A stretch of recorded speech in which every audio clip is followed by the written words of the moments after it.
Қазақ не дейді? Өлі разы болмай, тірі байымайды дейді. Сен өліні қалай разы қыласың? Қалай разы қыласың деген жауапты айта алмай жатыр сол адамдар бірақ.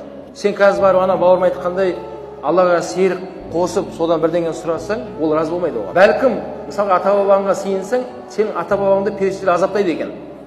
Сен ұрпағың сенен сұрап жатыр, мықтысың ба не сенде? Сұрап жатыр ғой сенен, қолда деп жатыр, бала бер деп жатыр, проблемадан құтқар деп сенен сұрап жатыр. Деп, ол бейшараны шырқыратып азаптайды деп періштелер. Кімді?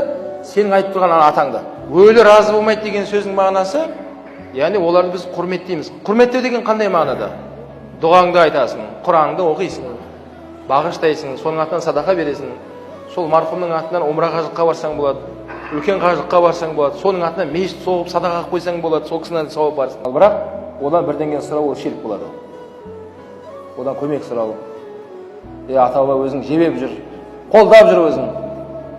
Жаныма келіп тұршы, менде неде бір проблема болайын деп тұр.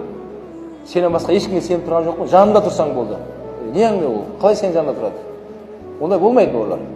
Сол үшін міне шариғатпен санасайық бауырлар. Расулаллах айтты, екі жол қалдырдым, адаспайсыңдар деді. Құран және менің сүннетім деді.